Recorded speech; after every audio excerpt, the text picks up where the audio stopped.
Kid. Salut, c'est Charles Dran avec l'équipe dans 5 minutes. On s'intéresse aux sciences, à l'histoire et à l'actualité. Aujourd'hui, on parle de poignée de main. Saluer quelqu'un qu'on connaît plus ou moins bien peut mener à des moments embarrassants parce qu'on ne sait pas toujours quelle salutation adopter. Si on offre la main pour la serrer, mais que l'autre personne s'approche pour nous faire la bise, on ne sait plus trop où se mettre. Et il y a un petit malaise qui se crée. Alors, d'où viennent ces drôles d'habitudes, ces salutations qui passent par la main? Voici Sophie Croteau.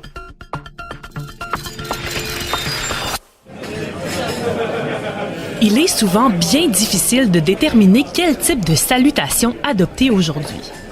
Non seulement les options sont nombreuses, mais elles varient aussi selon le contexte, le pays, le degré de connaissance de la personne et plusieurs autres facteurs trop subtils pour être pris en considération sur le coup, nous laissant parfois un peu confus devant l'attitude à adopter. Au Québec, on bascule souvent entre la poignée de main et la bise, mais ce n'est pas rare non plus de voir des salutations de la tête, des câlins, des high-fives et même des fist bumps.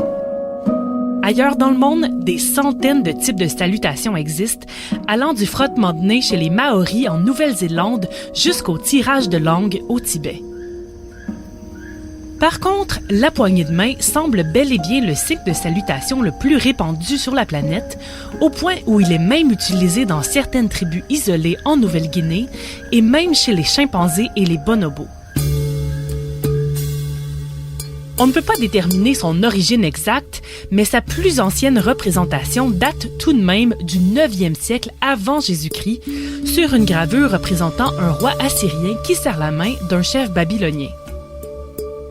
Même Homère, dans ses célèbres récits de l'Iliade et de l'Odyssée, rapporte plusieurs poignées de main comme preuve de bonne foi.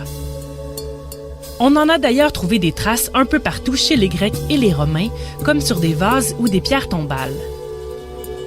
Il est probable que la poignée de main n'avait pas la même fonction qu'aujourd'hui.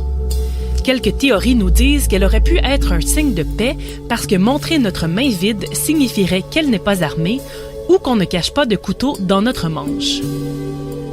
Ce pourrait aussi être une façon sacrée de faire une promesse ou de signer un contrat, comme on se lie physiquement à l'autre personne. Sa fonction de salutation serait plus récente et nous viendrait des Quakers américains du 17e siècle, qui cherchaient une façon plus égalitaire de saluer tout le monde. À l'époque, toutes les salutations étaient en effet très codées selon le sexe et la hiérarchie sociale de la personne et allant d'une courbette jusqu'à un simple coup de chapeau. La mode des Quakers se répand graduellement et au 19e siècle, la plupart des manuels d'étiquette suggèrent la poignée de main ferme mais sans force pour se saluer. Elle est encore de mise aujourd'hui, mais elle est approchée bien différemment d'un pays à l'autre, soit avec plus ou moins de force, mais aussi une durée plus ou moins longue.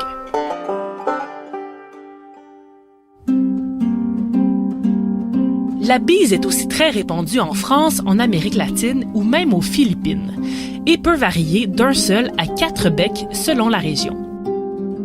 Son origine est incertaine, mais on trouve déjà dans la Bible un conseil de Paul qui dit « Saluez-vous les uns les autres par un baiser de paix », ce qui semble avoir été adopté comme une règle par les chrétiens par la suite.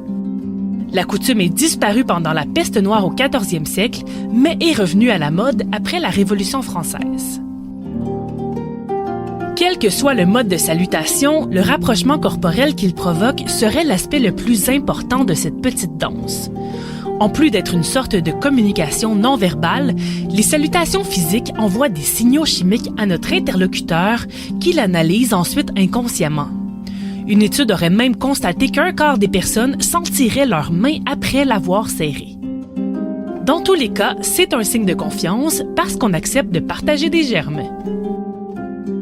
Ouais, la pandémie de la COVID-19 a mis un frein aux poignées de main et aux bises, mais comme après bien d'autres pandémies, on a vite repris nos habitudes de salutation, à quelques exceptions près.